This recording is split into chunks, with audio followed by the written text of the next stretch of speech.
to chop it or drop it here. First up, Kenny Atkinson, the former Nets head coach, who told the Hornets he will remain the Warriors' top assistant coach rather than become Charlotte's next head coach.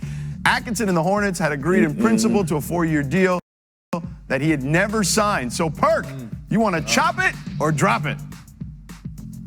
Oh, we got to chop it up about this. Look, we rarely see a guy turn down, an assistant coach turn down a head coaching opportunity to stay where he at as an assistant. You know what this speaks volumes to me of Steve Kerr and the way that he carries himself as a head coach and the roles that he let his assistant coaches play. He let them have a voice in the locker room, and he's open to suggestions. That's what it seems like to me on the outside looking in. Also, it speaks on the culture of the Warriors, right? Like, Kenny Atkinson just got there this year, and all of a sudden he turned down the head coach's job to stay as an assistant. That means that the vibe is good, the energy is great, it's a great place to be around, and you just got to credit the ownership, the front office, the coaching staff, and the players for, making that environment the way that it is.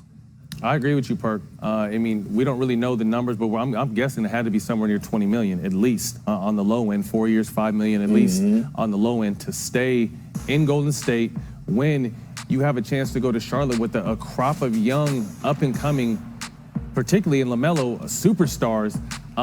Maybe Kenny knows something we don't know.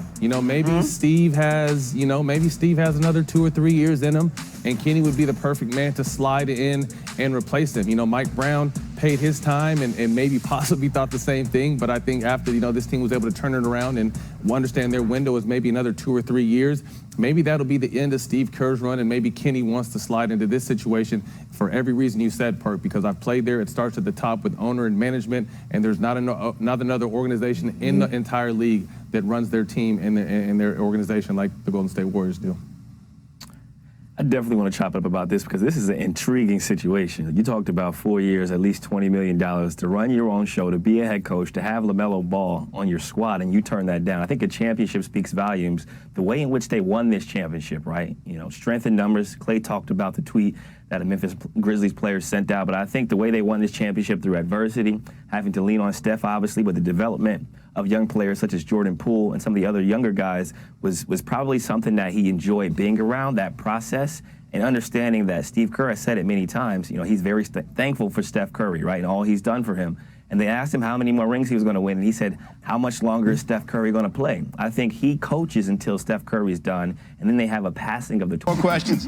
This offseason is a big one for the Dubs dynasty. They're expected to be nearly $50 million over the cap next season. They have major decisions to make on both Jordan Poole and Andrew Wiggins. Other available assets include youth on the roster in James Wiseman, Jonathan Kuminga, Moses Moody, and the 28th pick in this year's draft.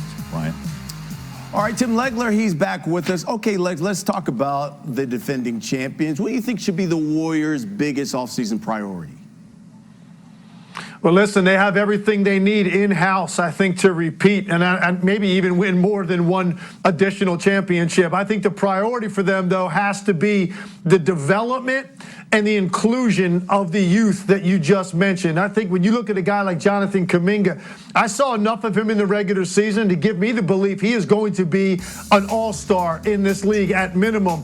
I didn't see enough of James Wiseman, obviously, didn't play this year. Moses Moody as well, but both of those guys, but that infusion of youth into this already established veteran rotation, I think is exactly what the Warriors need. But here's the thing. It can't just be in the regular season. I think these are guys that have to be now incorporated into the rotation on a level that you can now trust them through an additional playoff run, because I think they need the fresh legs.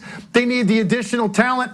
You saw some of the decisions they've got to make on Wiggins and Poole. I can't see Wiggins going anywhere. He is too valuable to this team. Second best player in the NBA Finals for that team, both ends of the floor. And then Jordan Poole emerged this year as a big-time scorer. Those guys are hard to find. So I know it's not my check to write, but they got to figure out a way to keep those guys and then develop this young talent you have, and now you're going to have a great mixture of a veteran core of champions in addition to the young legs and enthusiasm and energy that some of these young guys can give you. Yeah, it's a really good point. You know, earlier in this show, you said Memphis and Phoenix need to be active this offseason. You also talked about how Dallas went and got Christian Wood. So based out of all of that, which team, in your estimation, poses the biggest threat to the Warriors next season?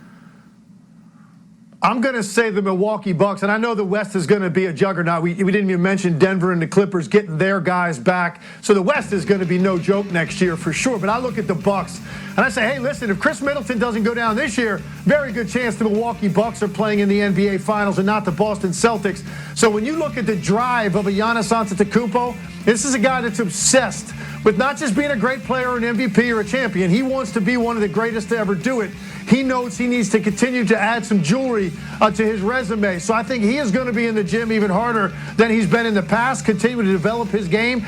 And now you get a guy like Chris Middleton back into the fold, healthy for an additional year. I think they do need some tweaks to the rest of the rotation and their depth, but just Giannis alone and his obsessive drive and getting a healthy Chris Middleton, I think the Bucks are the team you would look at and say is the biggest challenge. Yeah, that's a really good point, Tim. By the way, you know, during this Steph Curry tenure, the Warriors, when they've made the finals, they've returned the following season. So it's like the Richards just keep getting rich there in Golden State. Tim Legler with us on Sports.